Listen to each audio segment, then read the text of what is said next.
E ele disse: Sabes por que eu vim a ti, Daniel?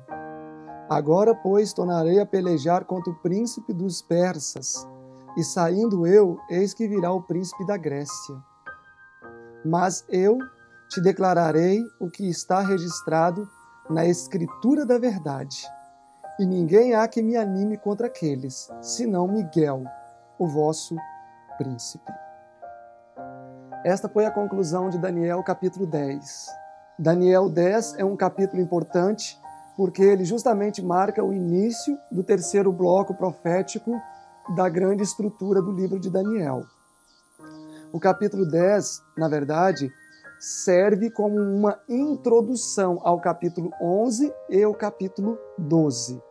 Nesta oportunidade, vamos avaliar este magnífico capítulo e ver como Deus dá satisfação às suas criaturas mediante todos os planos que ele empreende a favor do homem. O meu nome é Silverino Kiel, sou o fundador do IAG.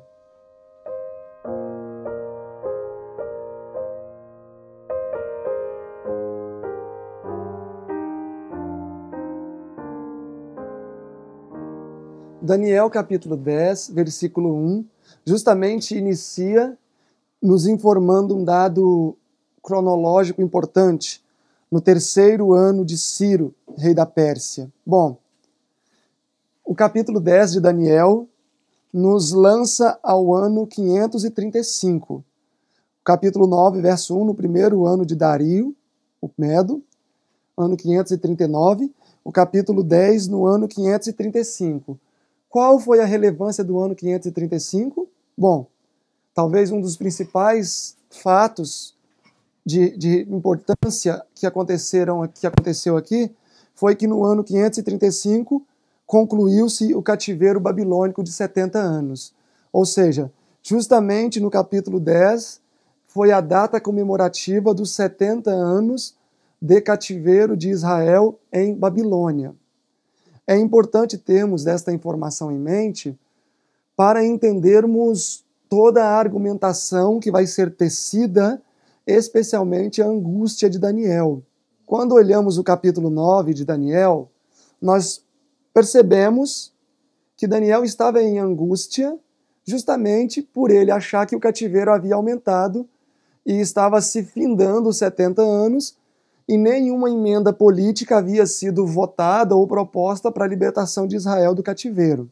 No capítulo 10, a situação está um tanto pior. Por quê? Porque no capítulo 10, Daniel, que conhecia muito bem os cômputos proféticos, identificou que já tinha chegado o ano em que Israel deveria voltar para Jerusalém, em que Judá deveria ser liberto da escravidão. E nada havia acontecido. E aí justamente temos o capítulo 10 de Daniel, que é uma suprema angústia do profeta, tentando entender por que Deus ainda não estava agindo as coisas, bom, isso é o que Daniel pensava, para que Israel voltasse do cativeiro. E aí ele já começa informando um período, uma data, capítulo 10, verso 1. No ano terceiro de Ciro, rei da Pérsia, não mais o rei Medo, mas o rei da Pérsia Ciro. A irmã White, no Verdade sobre os Anjos, diz, na página 145, a vitória foi finalmente obtida e as forças inimigas foram mantidas sem ação todos os dias de Ciro, que reinou 7 anos. Então, durante os 7 anos do reinado de Ciro, houve uma atuação direta por parte de Gabriel, nós vamos ver isso em Daniel 11, para manter o rei na linha para que os planos de Deus pudessem se cumprir. Então vamos começar a analisar o capítulo 10. É um capítulo simples, é um capítulo que não tem muitos, que não possui praticamente quase nada de elementos proféticos, senão é um capítulo que poderíamos dizer que narra uma história que aconteceu no ano 535, relacionada ao profeta, e este capítulo também, naturalmente, vai servir como introdução para Daniel 11. Daniel 10, 11 e 12 formam um bloco de análise profética. Capítulo 10, verso 1 diz: no terceiro ano de Ciro, rei da Pérsia, foi revelada uma palavra a Daniel. Olha, algumas coisas nós vamos ter que prestar bastante atenção para entender. No ano terceiro de Ciro, foi revelado a Daniel uma palavra, cujo nome era Beltesazar. A palavra era verdadeira e envolvia um grande conflito. E ele entendeu esta palavra e tinha entendimento da visão. Dois aspectos importantes aqui. No ano terceiro de Ciro foi revelada uma palavra a Daniel, e esta palavra envolvia um grande conflito. Naturalmente, esta palavra não seria o capítulo 10. O capítulo 10 é somente a introdução. Então, esta palavra que foi revelada a Daniel, que envolvia um grande conflito, justamente é a profecia do capítulo 11 de Daniel, onde temos um grande conflito entre o rei do norte e o rei do sul. Tá? A temática do capítulo 11 conclui-se em Daniel 12, verso 3. Então, desde Daniel 10, verso 1, até Daniel 12, versículo 3, nós vamos estar falando de um mesmo tema, de um mesmo grande conflito. Versículo 2, naqueles dias, no terceiro ano de Ciro, estive triste por 3 semanas, ou por 21 dias. Por que Daniel esteve triste por 3 semanas? Justamente por ter chegado o final do cativeiro e nada havia acontecido para a libertação de Israel das situações desconfortáveis que eles se encontravam no cativeiro. Ou seja, a profecia estava ali em iminência de se cumprir e nada ainda havia sido comentado no reino Medo, no reino persa, na verdade, para que eles fossem libertos do cativeiro. Versículo 3, alimento desejável não comi, nem carne nem vinho entraram na minha boca, nem me ungi com unguento, até que se cumprissem as 3 semanas. E no dia 24 do primeiro mês, eu estava à borda do grande rio Idequel. Esta é a visão de Daniel 11, tá? Esta visão de Daniel 11 começa aqui, estando às margens do rio Idequel. A irmã White comenta isso. Versículo 5. E levantei os meus olhos e olhei, e eis um homem vestido de linho, e os seus lombos cingidos como ouro fino de Ufaz. Agora ele vai começar, na verdade, a narrar uma descrição de Jesus, que no caso aqui foi apresentado como Miguel. Versículo 6. E o seu corpo era como berilo, e o seu rosto parecia um relâmpago, e os seus olhos como tochas de fogo, e os seus braços e os seus pés brilhavam como um bronze polido, e a voz das suas palavras era como a voz de uma multidão. E só eu, Daniel, tive aquela visão. Os homens que estavam comigo não a viram, ou seja, tinham outras pessoas com Daniel. Contudo, caiu sobre eles um grande temor, e fugiram e esconderam-se. Não viram nada, mas sentiram qualquer coisa sobrenatural a pairar no ambiente. Fiquei, pois, eu só a contemplar esta grande visão, e não ficou em mim forças. Transmudou-se o meu semblante em corrupção, e não tive força alguma. Quando fala corrupção, não é pecado, é no sentido de enfermidade. Contudo, verso 9, ouvi a voz das palavras, e ouvi o som das suas vozes. Eu caí sobre o meu rosto num profundo sono, com o meu rosto em terra. E eis que certa mão, a mão de Gabriel, me tocou e fez com que eu me movesse sobre os meus joelhos e sobre as palmas das minhas mãos. E ele disse: Daniel, homem muito amado, entende as palavras que vou te dizer e levanta-te sobre os teus pés, porque a ti sou enviado. E falando ele comigo estas palavras, levantei-me tremendo. Daniel aqui novamente é informado de que ele é muito amado pelo céu. O verso 19 vai repetir a mesma expressão. Não temas, homem muito amado. O Daniel 9:23 também, porque tu és muito amado no céu. Versículo 12, então me disse, não temas, Daniel, porque desde o primeiro dia em que aplicaste o teu coração a compreender e a humilhar-te perante o teu Deus, são ouvidas as tuas palavras, e eu vim por causa das suas palavras. Ou seja, desde o início das 3 semanas que você dedicou à oração e à humilhação, as suas orações foram ouvidas, Daniel. Nós só estávamos tentando cumpri-las, afinal era segundo a vontade de Deus. O versículo 13 vai dar a razão de o porquê, o atraso em atender às petições de Daniel. Mas o príncipe do reino da Pérsia me resistiu 21 dias, e eis que Miguel, um dos primeiros príncipes, veio para ajudar-me, e eu fiquei ali com os reis da Pérsia. Interessante que aqui o anjo está dando satisfação para Daniel de o porquê ele demorou 3 semanas para atender a oração. A irmã White, no Profetas e Reis, na página 571 e 572, diz: enquanto Satanás estava procurando influenciar as mais altas autoridades no reino Medo, Pérsia, para não mostrar favor ao povo de Deus, anjos do Senhor trabalhavam no interesse dos exilados. Era uma controvérsia na qual todo o céu estava interessado. Por intermédio do profeta Daniel, é-nos dado um lampejo da poderosa luta entre as forças do bem e as forças do mal. Durante 3 semanas, Gabriel se empenhou em luta contra os poderes das trevas, procurando conter as influências em operação na mente de Ciro.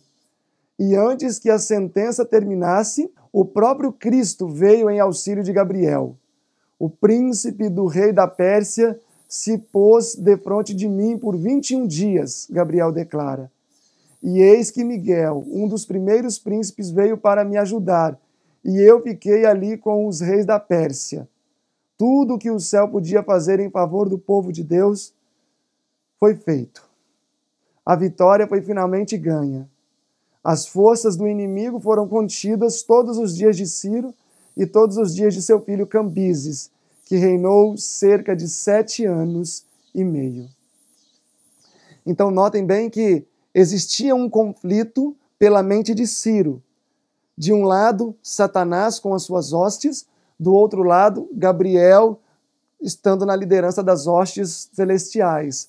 Mas o texto é interessante que diz que mas o príncipe do rei da Pérsia me resistiu por 21 dias. Ou seja, o poder de Satanás foi tão grande que Gabriel sozinho não pôde contra ele. Às vezes nós subestimamos o poder de Satanás. E não podemos fazer isso, porque, na verdade, o nosso inimigo, o inimigo de nossas almas, é o ser mais poderoso que existe aqui embaixo. O texto diz que foi necessário a apresentação de Miguel, ou seja, de Cristo, para que a vitória fosse ganha. Então, mesmo Gabriel, sendo hoje o anjo que está na imediata presença de Deus, ocupou o lugar de Lúcifer, não pôde contender contra Satanás sozinho. Então, nós não podemos subestimar o nosso inimigo, não devemos nos colocar em terreno perigoso, não devemos nos colocar no caminho da tentação, porque nós podemos sim ser derrotados se subestimarmos com aquele contra quem estamos lutando. Outro detalhe ainda que eu gostaria de salientar nesse versículo, que eu acho importante, é que o anjo deu satisfação a Daniel. Ele simplesmente não chegou e falou: olha, Daniel, as suas petições são estas, estas e estas. Não. Ele: olha, Daniel, eu demorei porque houve um conflito espiritual pela mente de Ciro, pela emissão de um decreto, pela votação de uma emenda de libertação. Ele apresentou toda a dificuldade que eles enfrentaram ao lidar com a mente de Ciro, pois esta estava sendo dominada por Satanás. Então, é interessante notar que Deus não é um Deus arbitrário que simplesmente faz aquilo que ele acha que tem que ser feito. Certamente Deus não faz nada sem antes nos dar satisfação através dos seus servos, os profetas. Quando Deus, por exemplo, foi destruir Sodoma e Gomorra, ele se apresentou a Abraão e disse: Abraão, destruirei eu essa cidade? Deus deu satisfação a Abraão. quando Deus quis destruir Israel, lá em Êxodo 32, a idolatria no Sinai, Deus deu satisfação a Moisés. Moisés, deixa eu destruir esse povo. Deus sempre nos dá satisfação quanto aos seus planos. Muitas pessoas tentam sondar aquilo que não está revelado, contrariando Deuteronômio 29, de que aquilo que não é revelado pertence ao Senhor. Não deveríamos ter essa postura, porque tudo aquilo que é do nosso interesse, tudo aquilo que tem a ver com a nossa salvação e que de fato é relevante para a nossa salvação, Deus sempre nos revela. Deus sempre deixa claro a sua vontade para a nossa vida. Basta estarmos com os olhos atentos para discernir isso. Na verdade, irmão White, no Mensagens aos Jovens, na página 156, diz que Deus, através da palavra, das circunstâncias providenciais e do Espírito Santo, nos revela a sua vontade. E Colossenses capítulo 1, versículo 9 diz: por esta razão, nós também, desde o dia em que o ouvimos, não cessamos de orar por vós e de pedir que sejais cheios do conhecimento da vontade de Deus, em toda sabedoria e inteligência espiritual. Colossenses 1, 9. Então nós precisamos ser cheios de sabedoria para termos o conhecimento da vontade de Deus. E é importante porque nós temos que tomar decisões na nossa vida constantemente acerca de um namoro, se eu devo ou não namorar com tal pessoa. Bom, ela é solteira, eu também. Ela é cristã, eu também. Ela crê nas mesmas coisas que eu. Isso é evidência de que é a vontade de Deus? Ou será que é necessário ter algo mais? Naturalmente sabemos que é necessário ter algo mais. Tudo na nossa vida, uma decisão por se mudar de um lugar, a aquisição de um imóvel, a aquisição de um automóvel, um relacionamento, tudo é necessário ser averiguado com o intuito de se ver a vontade de Deus em tudo na nossa vida. E é por isso que precisamos buscar inteligência espiritual.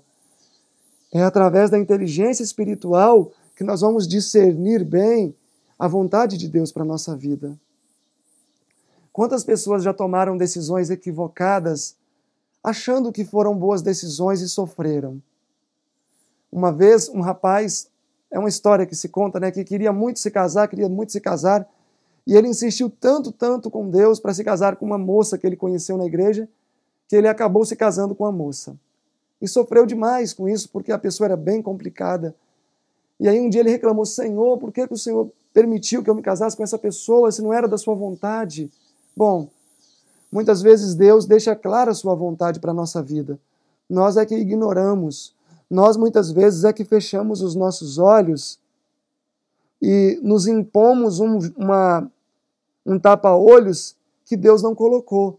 E aí quando vemos, tomamos a decisão, é uma decisão ruim e ainda culpamos a Deus pela nossa decisão equivocada. Então, nós precisamos ter muito discernimento para entender a vontade de Deus, mas sempre podemos ter um conforto. Deus não nos priva de saber qual é a vontade dele para a nossa vida.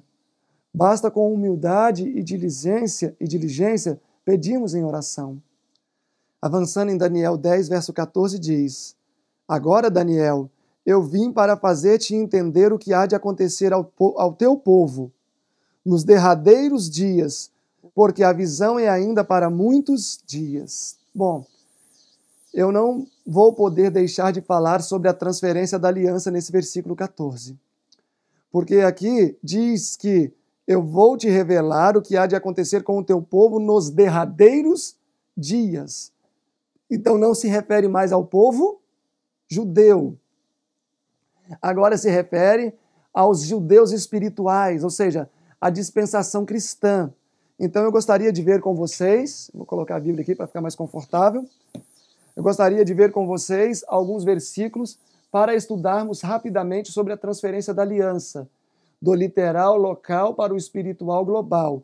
Essa transferência acontece no capítulo 11 também, no verso 31, e braços serão colocados sobre ele, que profanarão o santuário e a fortaleza e tirarão com sacrifício contínuo, estabelecendo a abominação desoladora. Aqui nós vamos sair do literal local para o espiritual global. Isso dentro da estrutura de Daniel. Dentro de uma visão mais ampla, essa transferência aconteceu no ano 34, no final das 70 semanas. Daniel 9, 27. E firmará uma aliança com muitos por uma semana, na metade da semana fará cessar os sacrifícios e a oblação. Hebreus 2, 3. A qual grande salvação nos foi anunciada primeiro por Jesus e depois por aqueles que a ouviu. Ou seja, fechando a 70ª semana, eu acho que é essa a pronúncia. As 70 semanas se concluindo no ano 34, ok? Vamos avançar aqui para Mateus, então. Mateus, faz muito tempo que eu não estudo sobre a transferência da aliança, mas vamos ver se eu ainda me lembro dos versículos. Mateus 23, 43 diz: portanto, eu vos digo que o reino de Deus vos será tirado e será dado a uma nação que dê os seus frutos. Mateus 21, 43. Deixa eu ver um outro versículo aqui. Vamos já considerar. Deixa eu ver esse outro versículo aqui, se é importante para nós. Lucas 14, 24. Porque eu vos digo que nenhum daqueles homens que foram convidados provará a minha ceia, se referindo aos judeus literais, ok? Volta ao nosso texto base, então, Mateus 21, 43. Portanto, eu vos digo que o reino de Deus vos será tirado e dado a uma nação que deu seus frutos. Aqui, simplesmente, Jesus estava dizendo que os privilégios dados à nação judaica seriam retirados e dados a outros que dessem os seus frutos. No caso aqui, os gentios que seriam conversos ao cristianismo.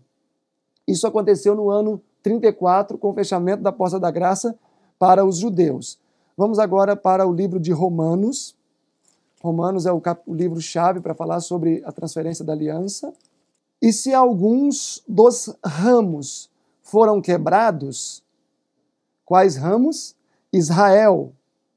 Olhem o capítulo 11, verso 7.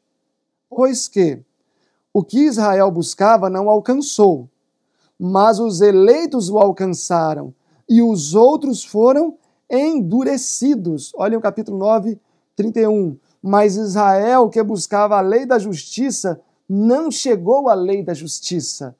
Justamente o capítulo 9 a 11 vai falar sobre a eleição de Israel.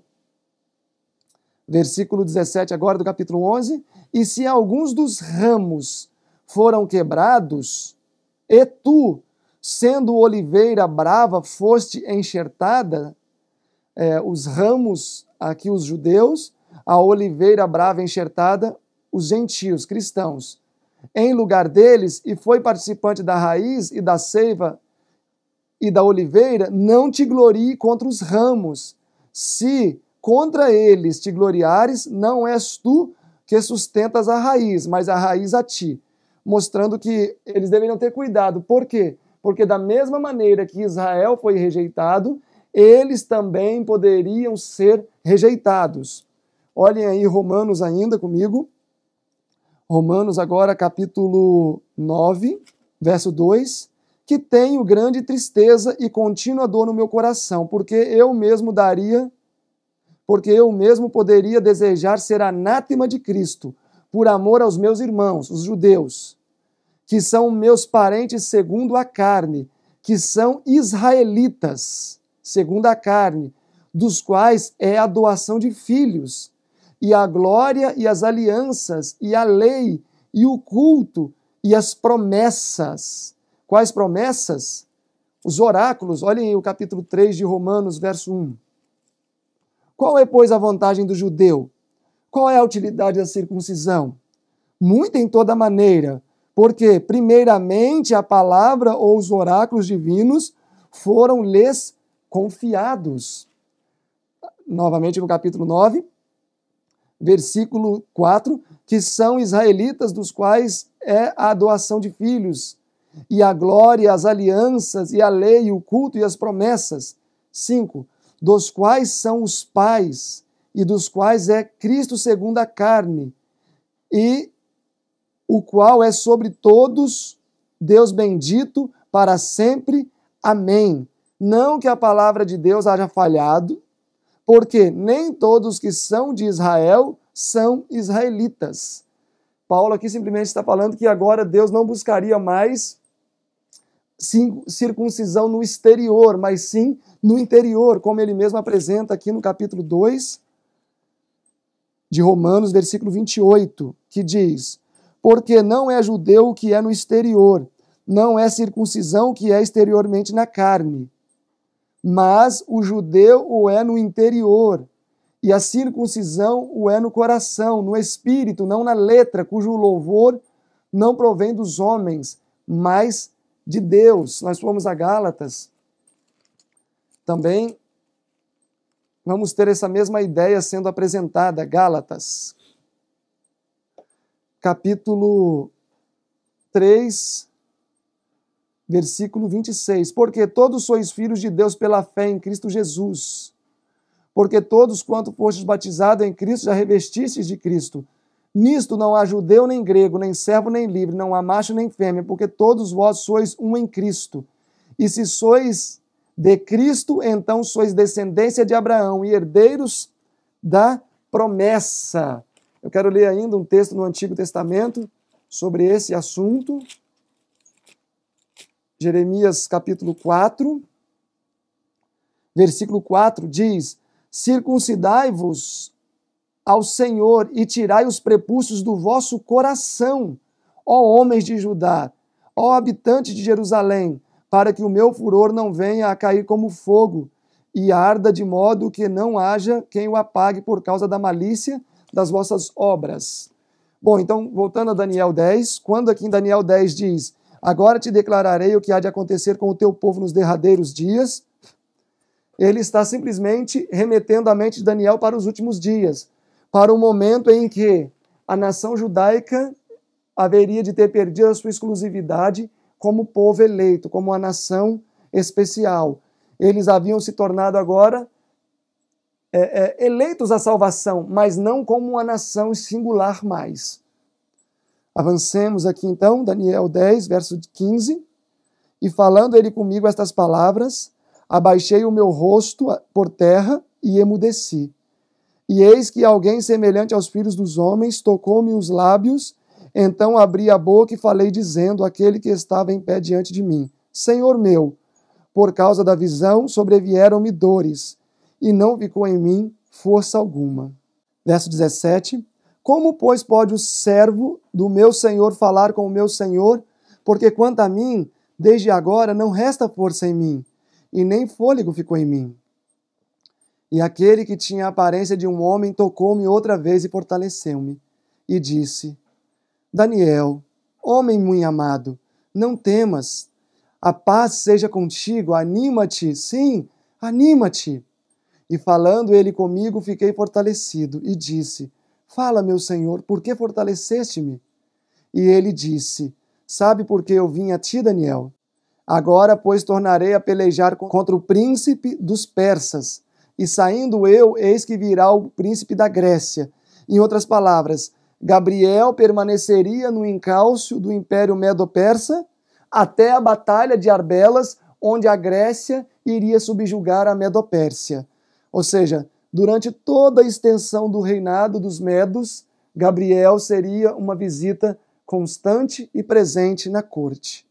Mas eu declararei o que está registrado na Escritura da verdade, e ninguém há que me anime contra aqueles, senão Miguel, o vosso príncipe. A Escritura da verdade é onde tudo está registrado. É onde está escrito a história do universo, a história do mundo. Toda a história existente está na Escritura da verdade. Então notem que o capítulo 11 é um capítulo importantíssimo, porque nós vamos lidar aqui com a Escritura da verdade. Assim conclui-se o capítulo 10. O capítulo 11 ele vai começar, pois, no primeiro ano de Dário, com Gabriel fazendo uma retrospectiva a momentos antes do capítulo 10. Mas nós vamos estudar essa parte ainda na próxima oportunidade. No mais, agradecemos pelo contato, agradecemos pela oportunidade. De maneira especial, agradecemos por vocês estarem prestigiando o nosso canal. E agora estamos já no finalzinho do seminário de Daniel. Daqui a pouco você vai poder fazer todo o seminário, né? Estamos já no capítulo, indo agora para o capítulo 11 e depois o 12. Apesar que o capítulo 11 serão várias palestras para cobri-lo, né? Então, agradecemos pelo carinho e até o nosso próximo encontro.